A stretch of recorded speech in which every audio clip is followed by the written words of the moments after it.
아멘.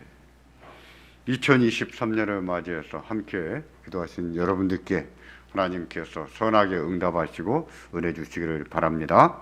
또 영상을 보면서 함께 기도하시는 분들 함께 기도하게 돼서 감사합니다.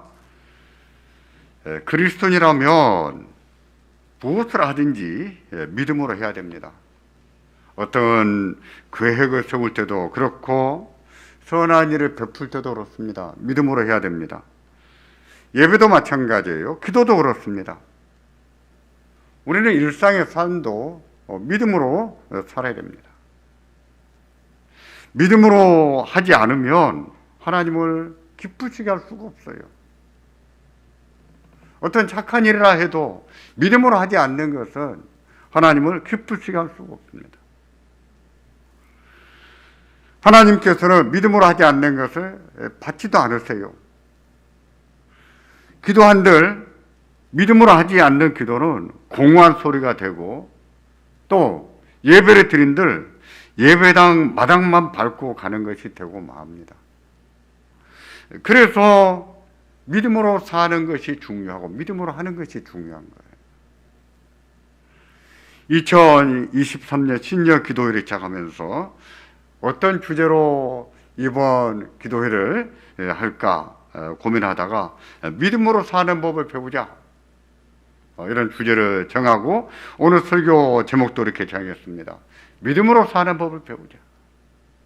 왜 배워야 될까요? 다 아는 것 같아도 이런 경우는 어떻게 하는 것이 믿음인지 우리가 생각 없이 할 때가 있어요. 믿음으로 사는 법도 배워야 됩니다. 예수님께서 가나에 가셨을 때였습니다. 가나는 어떤 곳인지 여러분도 아실 겁니다. 전에 물로 포도주를 만드셨던 곳입니다. 가나에서 직선거리로, 지도상에서 직선거리로 따져보면 한 30km 거리에 가버나움이라고 하는 도시가 있었습니다. 그곳에 왕의 신하가 살았어요. 근데 가버나움에서 가나까지 가려면 그때의 상황에서는 한 이틀 정도씩 걸렸던 것으로 파악하고 있습니다. 근데 안타깝게도 그 왕의 신하의 아들이 병들어 죽게 됐어요. 그는 다급한 나머지 가나에 예수님이 오셨다는 말씀을 듣고 가나로 쫓아갔습니다. 그 예수님께 부탁했어요. 내려오셔서 내 아들의 병을 고쳐주십시오. 내려오셔서 가버나움에 가셔서 내 아들의 병을 좀 고쳐주십시오. 부탁했는데 예수님께서는 하시던 강론을 이어갔습니다. 너희는 표적을 보지 않으면 도무지 믿지 않는다. 그 말씀한 사이에 또 말하는 거예요. 주여, 내 아이가 죽게 됐으니 죽기 전에 내려오십시오. 그가 이렇게 말한 것은 예수님께서 자기와 함께 가주시라는 뜻으로 부탁한 거예요. 예수님, 저와 함께 가셔서 우리 아이를 좀 고쳐주십시오. 함께 가신다는 것은 뭐겠습니까? 만져주시든지, 예수님이 살펴주시든지, 안아주시든지, 예수님이 아이를 보고 어떻게 해서 낫게 해주시기를 바라는 마음으로 한 말씀이었습니다. 그러나 예수님은 그렇게 하지 않으셨습니다. 함께 가지 않으시고 말씀만 하셨어요. 뭐라고 하셨습니까? 가라, 내 아들이 살아있다.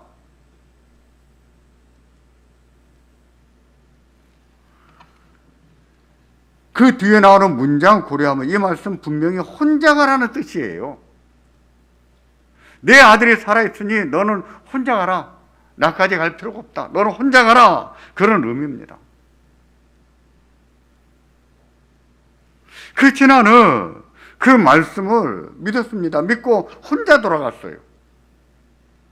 돌아가던 중에 자기 집에서 자기를 찾아오는 종들을 만났는데 종들이 하는 말이 아이가 살아있습니다 라고 말하는 겁니다. 그래서 왕의 신하는 그때가 언제였는지, 언제 낳기 시작했는지를 물었습니다. 했더니 종들이 대답하기를 어제 7시부터 열이 떨어지기 시작했습니다. 그러는 거예요. 7시라고 말하면 오후 1시를 말하는데 어제. 그러니까 아마 이 사람들도 출발을 진즉했는데 많은 시간이 걸렸던 것 같아요. 어제 7시쯤에 생각해보니까 그 시간이 어느 때냐면은 예수님께서 가라 내 아들이 살아있다 그 말씀을 하신 때였어요. 신기하게도 이 왕의 신하는 자기 종들에게 물은 것이죠. 그때가 언제느냐? 아 이거 언제 낳기 시작했느냐?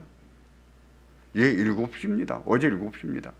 생각해보니까 예수님이 가라 내 아들이 살아있다 그 말씀하신 그때 했다는 거예요. 그것을 확인하는 순간에 아 이것은 예수님이 고쳐주셨구나 그건 알 수 있었어요. 그게 믿어졌습니다. 아 예수님이 고쳐주셨구나. 나는 함께 가기를 원했었는데 예수님이 혼자 가라 내 아들이 살아있다 라고 하셨는데 예수님이 고쳐주셨구나. 그걸 알게 된 것이죠. 그래서 돌아와서 자기와 자기 온 집이 다 믿었다고 했습니다. 당시의 문화나 이런 상황을 고려할 때 그와 그 온 집이 믿었다고 하는 말은 식구들만 아니라 집안에 있는 종들까지 다 믿었다는 뜻이에요. 참 놀라운 일이 일어났습니다. 기적 같은 일이 아니라 기적이 일어난 거예요. 그 아버지가 볼 때는 분명히 이 아이는 죽어요. 이렇게 하다가 죽는구나 싶어서 그나마 예수님이 갈릴리에 오셨다는 말씀을 듣고 가나까지 쫓아갔었는데 예수님이 살려주신 것이죠. 그 과정에 기적이 일어난 겁니다. 참 놀라운 일이에요. 이런 놀라운 일이 한번 일어나면 얼마나 좋습니까? 여러분 좋겠습니까? 안 좋겠습니까? 저는 기적을 꿈꾸고 살지는 않습니다. 근데 기도할 때는 기적이 일어나기를 바라고 기도합니다. 기적이 있어요. 하나님이 지금도 기적을 일으키십니다. 근데 그 기적이 현실 가운데 우리 삶 가운데 일어났다면 우리가 얼마나 좋아하겠어요? 얼마나 기쁘겠어요? 얼마나 좋겠어요? 이제도 그런 일이 있다는 것을 믿으시기를 바랍니다. 누가 하십니까? 하나님이 하세요. 하나님이 하시는 거예요. 그래서 하나님의 섭리 중에는요 그런 특별한 섭리가 있다고 하는 것을 지금도 그렇게 가르쳐요.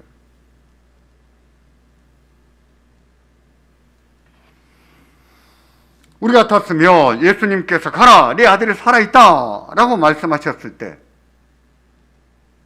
아멘 하고 혼자 갔을까요? 아 예수님 그래도 좀 같이 좀 가주셔야지요. 우리 아들이 죽게 됐는데요. 좀 같이 가주세요. 이렇게 같이 가달라고 때를 쓰면서 부탁하진 않았을까요?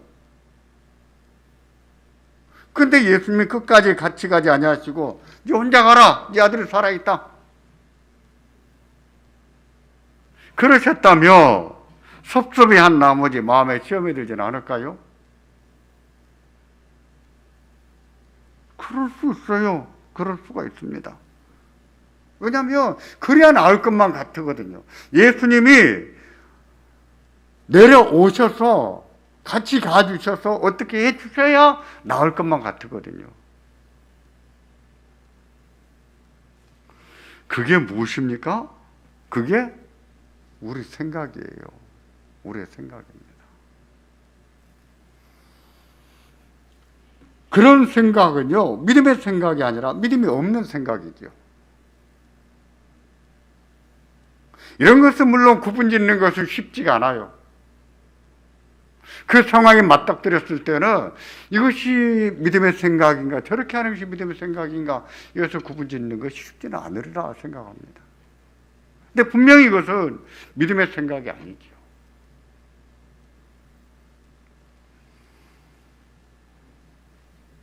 그 신하가 2번이나 말씀드린 것도 그런 마음이 있어서 그런 것은 아니었는지 모르겠어요. 그렇지 않더라도 우리처럼 함께 가주시기를 얼마나 바랐을까요? 근데 예수님은 아니다, 네 아들이 살아있다, 이제 혼자 가라, 그렇게 말씀하시면 어떻게 해야 되겠습니까? 내 생각은 그럴지라도 내 생각을 버리고 주여 믿습니다 하고 혼자 가야지. 내 생각에는 예수님이 함께 가줘야 뭐가 될 것만 같을지라도 예수님이 아니다, 혼자 가라, 네 아들이 살아있다, 이렇게 말씀하시면 혼자 가야지. 섭섭한 마음을 가지고 있을 게 아니라 그런 경우는 그렇게 할 줄 아는 것이 믿음이지요. 이처럼 우리의 생각이 믿음의 생각이 아닌 경우가 많습니다. 우리 생각에는 그렇게 하는 것이 옳지, 우리 생각에는 그렇게 해야 뭐가 돼도 될 것만 같은 생각이 들지라도 그 생각이 믿음의 생각이 아닐 수가 있다는 거예요. 분명히 내 생각은 옳아요. 그래야 될 것만 같아요. 그게 옳은 것 같아요. 근데 내가 옳다고 믿고 있는 것이 믿음의 생각이 아닐 수 있다, 이 말입니다. 오히려 자기가 옳다고 하는 생각이나 이렇게 하면 더 잘 될 것이라고 생각하는 그 생각이 믿음을 가로막을 수 있어요. 하나님을 신뢰하지 못하게 만들 수도 있고 하나님의 뜻에 불순종하게 만들 수도 있는 거예요. 이성적으로 판단할 수 있는 능력은 인간이 가진 자질 중 최고의 자질이다, 이렇게 말할 수 있습니다. 짐승들도 어느 정도의 판단 능력을 가지고 있습니다. 그렇기 때문에 적절하게 사냥도 하고 살지요. 하지만 인간만큼은 아니에요. 이성적 판단력은요, 정말 중요한 거예요. 예수를 믿는 우리에게도 얼마나 중요한지 모릅니다. 우리는 일상을 그리스도인으로 살되 성경 말씀에 기초해서 이성적으로 판단해야 되는 거예요. 우리의 생각이 변화를 받아서 하나님의 선하시고 기뻐하신 뜻이 무엇인지 분별하는 것이 무엇입니까? 이성적 판단이에요. 그건 그렇게 중요한 거예요. 그러나 종종 이성적 판단력은 하나님을 믿지 못하는 쪽으로 작용할 수 있다는 말입니다. 자기는 옳다고 생각하는데, 자기는 그래야 잘 될 것만 같은데 그게 아닐 수 있다는 거예요.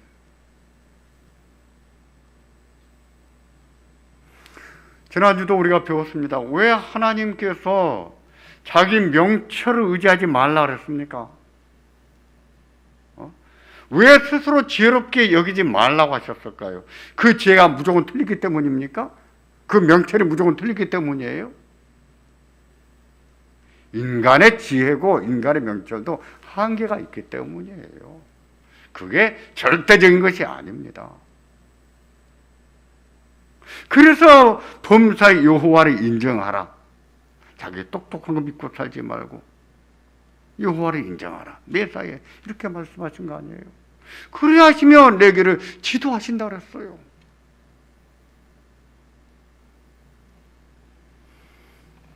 우리의 생각이 믿음을 좀먹을 수가 있습니다. 믿음으로 살지 못하게 작용할 수가 있어요. 그런 점에서 조심해야 됩니다. 오히려 자기 생각에 하나님 말씀이 맞지 않는다고 판단이 되거든 뭘 버릴까요? 하나님 말씀을 버릴까요? 자기 생각을 버릴까요? 자기 생각을 버려야지.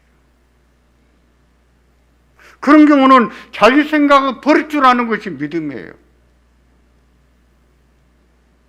하나님이 어떻게 하라고 말씀을 하십니다. 성경에 근데 자기 생각에는 그것보다는 그 반대로 하는 것이 좋겠어요. 하나님의 말씀이 자기 생각에 맞지가 않아요.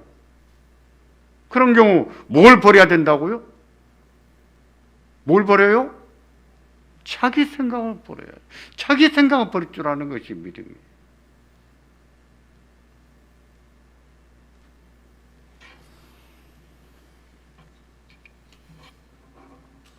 엘리야 선지자를 찾아왔던 아람 장군 나아만을 생각해 보십시오. 그는 아람 왕의 군대 장관으로서 왕 앞에서 크고 존귀한 자라고 했습니다. 안타깝게도 그는 문둥병에 걸려서 고통을 많이 겪고 있었습니다. 마침 그의 집에는 전쟁터에서 잡혀온 유대 여자아이가 있었어요. 그 여자아이가 하는 말이, 우리나라에 가면은 선지자 계시는데 우리 주인이 그 선지자를 찾아가면 참 좋겠습니다. 그러면 나올 수가 있을 것입니다. 그렇게 말하는 거예요. 문둥병이 나올 수 있다고 어디서도 들어보지 못했습니다. 어떻게 그 시대에 그런 병이 낫는다고 희망을 갖겠어요. 근데 그 여종이 하는 말을 듣고 그 낫고 싶은 마음에 자기 왕에게 보고하고 예물을 준비해서 엘리사를 찾아갔습니다. 당시에 이스라엘보다 아람은 더 강한 나라였어요. 근데 그 아람 군대에 그 대장관이 오면은 온 나라가 들썩이지요. 근데 왕에게 와서 하는 말이, 너희 나라에 문둥병을 고칠 수 있는 선지자가 있다는 말을 들었다. 그래서 내가 병을 좀 나으려고 왔다 하는 말을 들었을 때에 왕이 기가 막힌 거예요. 아, 이게 전쟁을 일으키려고 꼬투리 잡는구나, 이렇게 생각했습니다. 누구도 그가 나을 수 있다고 생각하지 않았어요. 이스라엘 왕도. 그래서 엘리사가 그를 나한테 보내시오 해서 나만 장군이 그를 찾아갔습니다. 문 앞에 나만 장군이 왔다는 소리가 들리는 거예요. 엘리사 선지자가 자기 종에게 말했습니다. 너는 가서 요단강에 가서 네 몸을 7번 씻어라. 그래야하면 어린아이가 살같이 깨끗해질 것이다 라고 말하는 거예요. 강대국의 대장군이 오면 그래도 내다봐야 되지 않겠습니까? 그리고 정주가 인사라도 하고요. 낫게 해주려면 손을 얹고 한번 기도를 해주든지, 그 상처를 한번 이렇게 어루만져 주든지. 근데 그렇게 하질 않는 거예요. 않고 내다보지도 않고 요단강에 가서 네 몸을 7번 씻어라, 이렇게 말한 거예요. 근데 나만의 생각에 괘씸한 마음이 들기도 하고, 그런다고 낫겠는가 하는 생각도 들었던 거예요. 화가 났습니다. 그러면서 이런 말을 하는 거예요. 열왕기하 5장 11절입니다. 같이 보겠습니다. 내 생각에는 그가 내게로 나와 서서 그의 하나님 여호와의 이름을 부르고 그의 손을 그 부위 위에 흔들어 나병을 고칠까 하였도다. 내 생각에는, 누구 생각이에요? 나만의 생각에는 지가 나한테로 나와서 손을 들고 기도를 하든지, 손을 들고서 자기의 그 상처를 좀 이렇게 어루만지든지, 하나님의 이름을 부르면서 그렇게 해야 나아도 나을 것만 같다는 말입니다. 누구 생각이에요? 나만의 생각이에요. 아마 우리라도 나만이라면 그런 생각이 들지 않았을까요? 그랬을 것 같아요. 나만의 생각에는 엘리사 선지자가 여호와의 이름을 부르면서 자기 앞에 나와서 어루만져도 어루만지면서 기도를 해야 나도 나을 것만 같은 생각이 들었습니다. 그것도 요단강에 가서 씻으라고? 저는 안 가봐서 모릅니다. 요단강이 얼마나 큰지. 근데 사진자를 보면은요, 말하자면 강도 아니에요. 냇가에 냇가.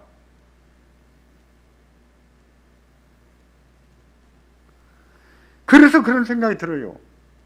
우리나라에는 이만한 강이 없는 줄 아느냐? 더 좋은 강도 많이 있다. 가자! 돌아가자! 화가 나서 돌아가자 그랬어요.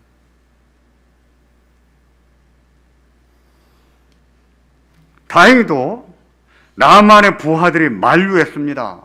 장군이요, 병을 나눈다면 뭘 못하겠습니까? 선지자가 7번 씻으라면 왜 요단강에서 못 씻겠어요? 낫기만 한다면. 그 말 끝에 생각을 바꾸고 먹었습니다.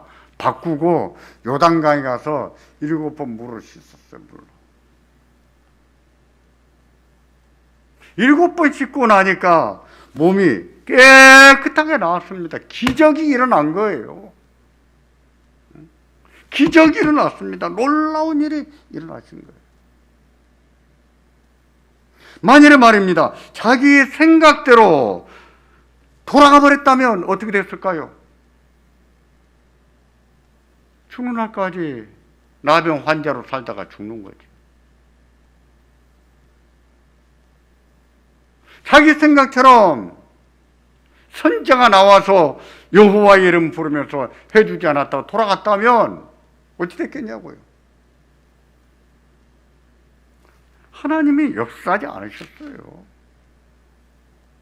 자기의 생각을 버리고 선자의 말씀에 순종했기 때문에 하나님이 그 마음을 믿음으로 보시고 고쳐주신 것이지요. 우리는 일상을 살 때는 기적만 바라고 살면 안 됩니다. 그건 정말 위험한 거예요. 세상에는 기적이 있고 하나님께서 기적을 베푸시지만은 늘 기적만 바라고 사는 삶은 안 됩니다. 그런 것은 잘못된 삶이에요. 우리는 그보다 일상을 성실히 사는 법을 배워야 돼요. 기적은요, 늘 있는 것도 아니에요. 우리가 기도했다고 하나님 다 이루시는 것도 아니에요. 이루시고 안 이루시고 하는 것은 하나님의 주권이 있습니다. 하나님의 그 주권을 따라 은혜를 베푸시를 구할 뿐이에요. 그게 기도예요. 하지만 우리에게도 기적이 필요합니다. 우리에게도 기적이 일어나면 얼마나 좋은지 모릅니다. 저는 그런 기적이 한 번씩 일어났으면 좋겠어요. 한 번 기도했는데 기도 한 방에 낫는다든지, 기도 한 방에 문제가 해결된다든지 하는 일이 일어났으면 좋겠습니다. 여러분 아닙니까? 안 일어나면 좋겠어요? 일어나면 얼마나 좋겠어요? 하나님은 또 그렇게 하세요. 역사하십니다. 오늘 또 그런 기적을 베푸기도 하세요. 그런 경우에 하나님의 기적을 베풀어 주시면 얼마나 감사하겠습니까? 얼마나 기쁘겠어요? 얼마나 좋겠어요? 문제가 해결됐으니 얼마나 좋겠냐고. 이 왕의 진화는 그 일로 인해서 온 집안이 믿었다고 했습니다. 온 집안이 믿게 됐으니 얼마나 좋은 일이냐고요.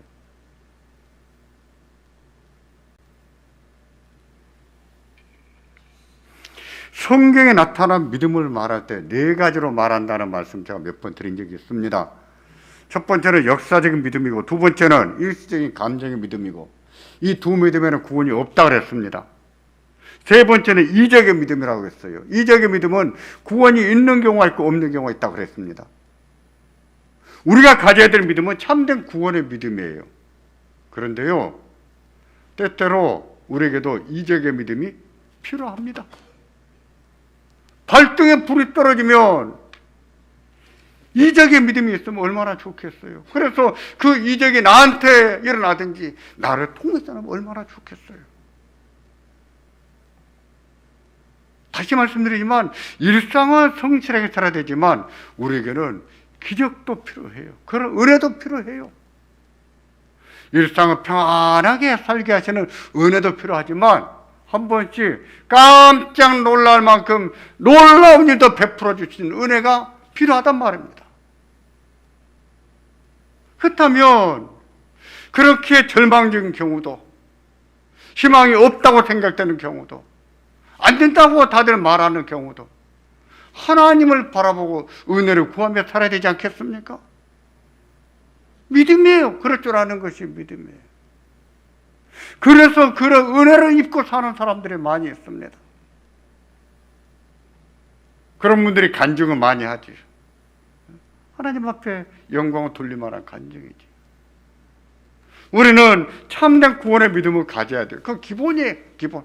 그거 없으면 구원이 없습니다. 근데 때때로 이적의 믿음도 필요해요. 주여 은혜를 주시옵소서. 주여 믿습니다. 하나님 살려주십시오. 하나님 도와주십시오. 하나님 앞에 절박하게 구하고 은혜를 구해야 될 때가 있어요. 하나님이 그 기도를 들으시고 우리에게 은혜를 베푸시기를 주의 이름으로 축원합니다.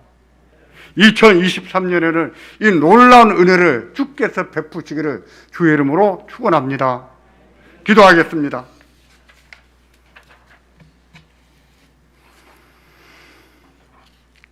말씀을 생각하면서